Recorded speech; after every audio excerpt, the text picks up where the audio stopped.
শুনুন তৃণমূলের সেই গুন্ডাটা কি বলছে।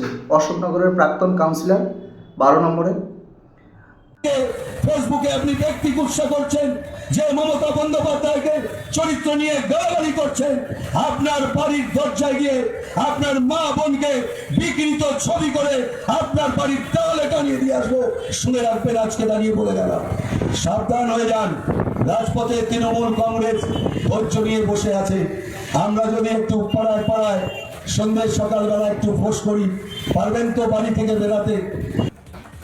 আমরা যদি সন্ধ্যাবেলায় সকালবেলায় একটু ফোঁস করি, পারবেন তো বাড়ি থেকে বেরোতে? কার্যত হুমকি দিচ্ছেন তিনি হুমকি দিচ্ছেন।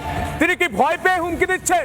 অভয়াকাণ্ডের বিচার যে প্রতিবাদ গণ আন্দোলনে ভয় তৃণমূলের, বিরোধীদের হুঁশিয়ারি শাসক নেতার, কুরুচিকর মন্তব্য তৃণমূল নেতা অতীশ সরকারের, মহিলাদের নিয়ে কুকথা তৃণমূল নেতার, অশোকনগর কল্যাণগড়ের তৃণমূল নেতা অতীশ, তিনি বলছেন আমরা যদি একটু ফোঁস করি আপনি বাড়ি থেকে বেরোতে পারবেন তো? আন্দোলনকারীদের সরাসরি চ্যালেঞ্জ, হুমকি তৃণমূল নেতা।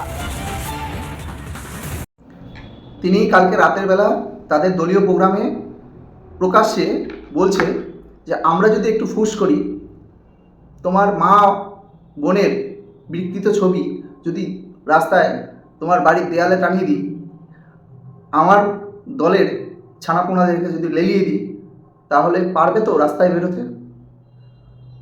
তিনি প্রকাশ্যে হুমকি দিচ্ছে। যেভাবে মাননীয় মুখ্যমন্ত্রী হুমকি দিয়েছে যারা আন্দোলন করছে, সেই আন্দোলনকারী ছাত্র এবং আমাদের সকলকে, ঠিক তেমনভাবে তিনি আবার হুমকি সুরে বলে দিয়েছেন যেভাবে তার চেলাপুলেদের, আজকে সেইভাবে কিন্তু তিনি হুমকি দিয়েছেন। আজকে এই হুমকি পরিষ্কার করে দিচ্ছে যে পৌর নির্বাচনে এই মাফিয়ারা পৌর নির্বাচনে আমাদেরকে পৌর নির্বাচন করতে দেয়নি। আমাদেরকে বিনা প্রতিদ্বন্দ্বিতায় জেতার জন্য যে কারিগরি করেছে, আজকে মানুষের রায় যদি থাকতো, আজকে এই ধরনের মানুষকে টেনে হিঁচে সাধারণ মানুষ তাদেরকে অন্যায়ের জবাব দিত। সময় হয়ে আসছে। আজকে দেখেছেন যে পশ্চিমবঙ্গের নারীদের যেভাবে নির্যাতিত হচ্ছে, নারীদের যেভাবে ধর্ষিত হচ্ছে, সে পরিপ্রেক্ষিতে তৃণমূল সরকার ধামা চাপা দেওয়ার জন্য তাদের রাজনৈতিক দলের বিভিন্ন নেতারা, কুণাল ঘোষ তিনিও যেভাবে বিবৃতি দিয়েছেন, ঠিক তেমনইভাবে এই চ্যাংড়া নেতা যে কিনা প্রাক্তন কাউন্সিলর হিসাবে চিহ্নিত, যে কিনা তার অনেক খারাপ রিপোর্ট আছে, আপনারা খোঁজ নেবেন, খারাপ অনেক রিপোর্ট আছে। সে দাদাগিরি থেকে শুরু করে সে মহিলাদেরকে অসভ্য ভাষায় কথা বলা, তার দলের অনেক ব্যক্তির অভিযোগ আছে। আর সেই জায়গায় দাঁড়িয়ে এই ধরনের বক্তব্য আমাদের অশোকনগরবাসী কোনো মা বোনেরা এটা মেনে নেবে না। আজকে রাস্তায় নেমেছে আমরা সবাই।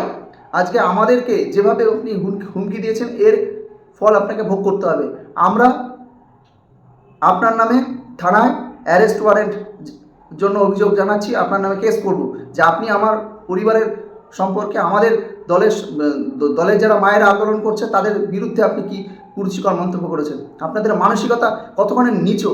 আমরা ভেবেছিলাম তাপস পাল হয়তো ছেলে ঢুকিয়ে দেওয়ার কথা বলে হয়তো সে তাপস পাল গত হয়েছে, বিদায় গেছে, কিন্তু আরেক তাপস পাল জন্মগ্রহণ করে গেছে।